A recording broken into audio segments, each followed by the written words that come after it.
अगर तुम लोगों ने डीमन स्लेयर एनिमे देख रखा है तो तुम्हें पता होगा जो भी डीमन स्लेयर्स बहुत ज्यादा पावरफुल होते हैं उन्हें हाशिरा का टाइटल मिलता है। और जब कुछ स्पेसिफिक कंडीशंस पूरी हो जाती हैं तो उन सभी हाशिरा की बॉडी के ऊपर एक डीमन स्लेयर मार्क का पेयर होता है जो उन्हें बहुत ज्यादा पावर प्रोवाइड करता है, राइट। बट ये डीमन स्लेयर मार्क सभी हाशिरा के ऊपर अपीयर नहीं होता है, जैसे कि साउंड हाशिरा, इंसेक्ट हाशिरा और फ्लेम हाशिरा को डीमन स्लेयर मार्क नहीं मिला था। तो सबसे बड़ा सवाल कि सभी डीमन स्लेयर्स के ऊपर ये मार्क अपीयर क्यों नहीं होता है, इस मार्क का ओरिजिन क्या है, सबसे पहले किसके बॉडी के ऊपर आया था, सब कुछ जानेंगे आज की इस वीडियो में। आगे बढ़ने से पहले तुम्हारे लिए मेरे पास एक सवाल है, अगर रेनगोकू को डीमन स्लेयर मार्क मिल जाता तो क्या वो अकाजो को हरा पाता कि नहीं, मुझे कमेंट करके जरूर बताना। So let's start the video.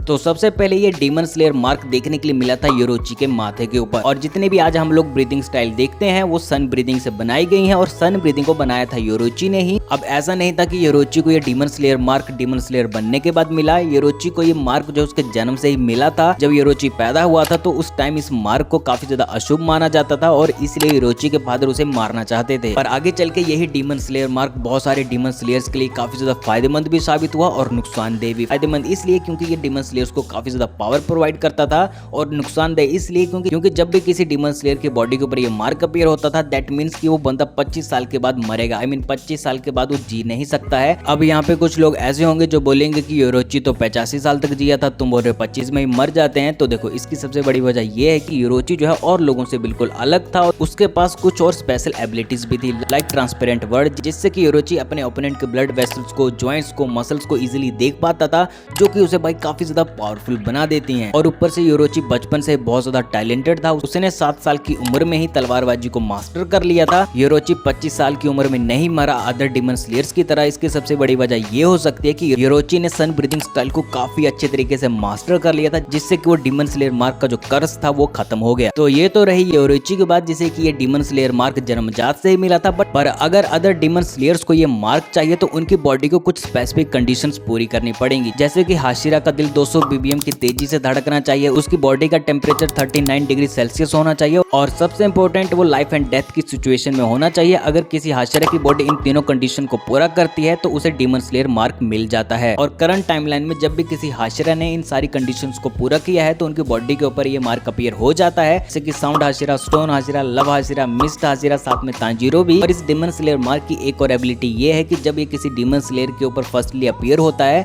तो उसके बाद जितने भी अदर हाशिरा या कोई डीमन स्लेयर उसके कैपेबल हो तो उसकी बॉडी के ऊपर ये फटाफट अपीयर होना स्टार्ट हो जाता है। आई मीन योरोची के टाइम में सबसे पहले योरोची के पास था और उसके बाद और भी अदर डीमन स्लेयर थे जो भी ब्रीदिंग स्टाइल यूज करने लगे, तो फटाफट उनकी बॉडी के ऊपर भी ये डीमन स्लेयर मार्क देखने को मिला था। और साथ में जब योरोची मरा था तो उसके बाद बहुत कम हाशिरा के ऊपर ये अपीयर होने लगा। और करंट टाइमलाइन में जब सबसे पहले तांजीरो की बॉडी के ऊपर ये अपीयर हुआ तो उसके बाद मिस्ट हाशिरा की बॉडी के ऊपर अपीयर हुआ, फिर लव हाशिरा की बॉडी के ऊपर अपीयर हुआ। तो अब आते हैं अपने मेन सवाल के ऊपर कि सभी डीमन स्लेयर्स की बॉडी के ऊपर ये मार्क अपीयर क्यों नहीं होता है। और जो भी मैंने कंडीशंस बताई इस मार्क को अपीयर करने की, भाई वो कंडीशन तो हर डीमन स्लेयर के साथ होती हैं। जैसे कि जब भी कोई डीमन स्लेयर किसी डीमन से लड़ता है तो उसकी बॉडी का टेम्परेचर बढ़ेगा, साथ में उसका हार्ट रेट भी बढ़ेगा और वो लाइफ एंड डेथ की सिचुएशन ही होती है। तो भाई उन सभी डीमन स्लेयर्स की बॉडी के ऊपर ये मार्क अपीयर क्यों नहीं होता है, तो इसकी सबसे बड़ी वजह है जो कि मुझे लगती है, अगर कोई डीमन स्लेयर किसी डीमन से लड़ रहा है, इन सारी कंडीशन को पूरी भी कर लेता है तो उसकी बॉडी के ऊपर डीमन स्लेयर मार्क अपीयर होने में थोड़ा सा टाइम लगता है। अगर तुम देखोगे जब भी किसी हाशिरा को डीमन स्लेयर मार्क मिला है तो वो डीमन के साथ काफी लंबे समय तक बैटल कर रहे होते हैं। तुम किसी भी हाशिरा को उठा के देख लो, मिस्ट हाशिरा को देख लो, लव हाशिरा को देख, भाई इन सभी की जो बैटल्स थी डीमन के साथ वो काफी लंबी चली थी। और अगर तुम रेनगोकू यानी कि फ्लेम हाशिरा और इंसेक्ट हाशिरा को देखोगे तो उनकी बैटल्स लंबी नहीं चली थी। अब जैसे कि एग्जांपल के लिए तुम अकाजा और रेनगोकू की फाइट को ही ले लो, उनकी बैटल काफी ज्यादा जबरदस्त थी बट वो काफी लंबे समय तक नहीं चली क्योंकि अकाजा को फटाफट वहां से भागना था,